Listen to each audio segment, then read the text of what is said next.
بسم اللہ الرحمن الرحیم۔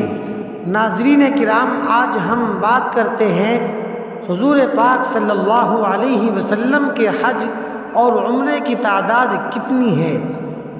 حضرت انس رضی اللہ عنہ سے مروی ہے کہ رسول اللہ صلی اللہ علیہ وسلم نے حج فرض ہو جانے کے بعد ایک ہی حج کیا اور 4 عمرے کیے، اور وہ سب ذی قعدہ کے مہینے میں کیے تھے، علاوہ اس ایک عمرے کے جو حج کے ساتھ کیا تھا، اور وہ حج کے ساتھ ذی الحجہ کے مہینے میں ہوا تھا۔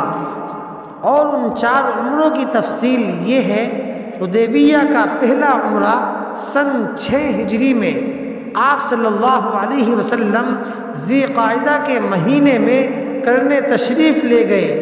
اس عمرے کے اگرچہ آپ صلی اللہ علیہ وسلم نے افعال مکمل نہ کر سکے تھے، لیکن ثواب کے اعتبار سے یہ مکمل عمرہ تھا۔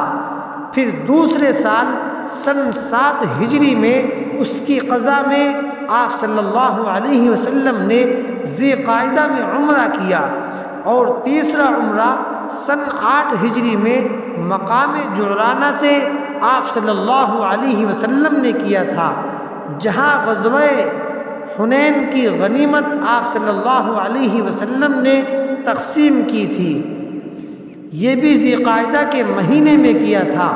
اور چوتھا عمرہ سن 10 ہجری میں کیا تھا حج کے موقع پر، جو ذی الحجہ میں کیا تھا۔